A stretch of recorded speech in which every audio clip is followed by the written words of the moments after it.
On Wednesday, the U.S. House of Representatives passed legislation that would place particular sanctions on Venezuela. This would block certain individuals from being able to enter the country and freeze their assets at the same time. Now, this is being done as the situation in Venezuela continues to roll on. There's great social unrest in the country, and the U.S. is saying that they're, quote, concerned about the way things are and want to use this as a measure to force Venezuela to engage in, quote, more dialogue with opposition forces.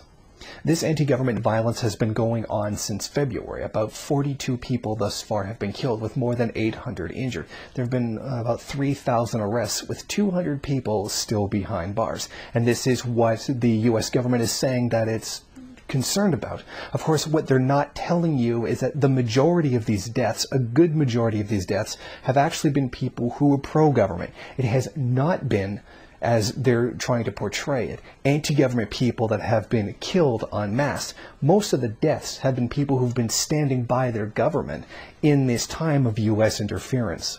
And as per usual, the United States is claiming that these sanctions are being done with the specific purpose of promoting freedom and democracy in the country. The United States Congress must stand by ready to act on the cause of freedom and democracy around the globe. I find it very funny that the United States government would claim itself to be a bastion or a supporter of freedom and democracy.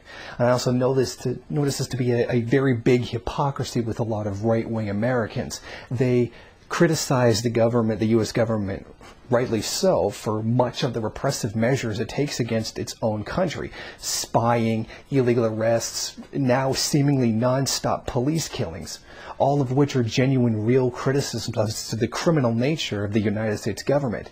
Yet, for some reason, when something like this happens, they jump all on board with supporting the U.S. government doing it to somebody else. They are claiming that someone else is a human rights abuse and that the United States is a supporter of freedom and democracy. Yet they don't believe them when they talk about supporting freedom and democracy at home. So what in their mind all of a sudden makes this true, that they're trying to promote it for another country? Meanwhile, in Venezuela, the government has come forward, the government of Nicolas Maduro has come forward with accusations of U.S. interference in the country. Maria Machado, a now ousted lawmaker from the opposition in Venezuela, has been found with emails communicating between her and the U.S. ambassador to Colombia, where they claim that these emails show a definite conspiracy to destabilize the Venezuelan government for the United States. They claim that they have proof that the United States is actually actively sabotaging the Venezuelan government. Now, we already know this to be true. In fact, the United States has interfered in Latin America for well over 100 years. The history of the United States interfering in Venezuelan affairs goes back much more and longer than the time of just Hugo Chavez and the Bolivarian Revolution. Exactly how they got these emails yet has not been made public. However, the complaint is being made, and that Nicolas Maduro is saying that at some point in the future these emails are going to be made public because they are making a real serious accusation of interference by the United States. The U.S. has been deeply interfering in Venezuelan affairs for some time now, as I said. There has been a great deal of economic sabotage, violations of financial laws in order to try to destabilize the currency. The U.S. keeps funding pro-democracy groups, which are just money being sent right to opposition parties that do all the things that they're doing to destabilize the country. The U.S. is outright funding terrorist groups inside Venezuela that are killing people, bombing oil refineries that just mysteriously don't get reported on U.S. news. And when they do, it's very quiet and done very quickly and quietly so that you don't really notice, but you can't claim they didn't report it, meaning they're not making it front page news so that we generally don't know what's going on. In fact, a lot of this opposition to the democratically elected government is coming from U.S. funded sources. Venezuela keeps having these elections every time they're supposed to happen, and even more often than they're required. And the Bolivarian Revolution, the particular party, the one by Hugo Chavez, now Nicolas Maduro, keep winning these democratic elections, and these elections keep getting certified as real elections that are not being interfered with. And they keep having foreign observers from the UN and whatnot, and even Jimmy Carter himself has gone over there and verified that these elections are actually indeed democratic. There is no violation of democracy here. This is a plot by the United States. And once again, I want to say something to Nicolas Maduro. Stop with this.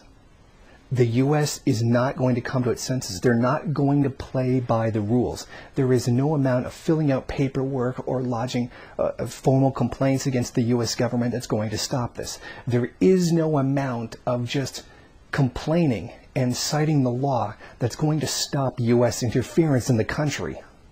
You are going to have to take matters in hand. You are going to have to march the military right into the headquarters of the opposition and shut them down. You are going to have to march the military right into the heart of where these terrorist groups are actively operating and carrying out these things.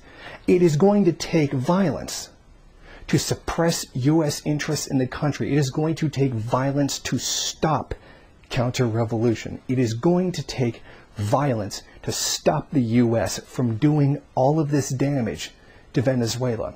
It's not going to come peacefully. It is not going to come through complaining to the UN. The UN is in the back pocket of the United States. And, well, frankly, it's majority funded by the United States as well. It's literally on U.S. soil.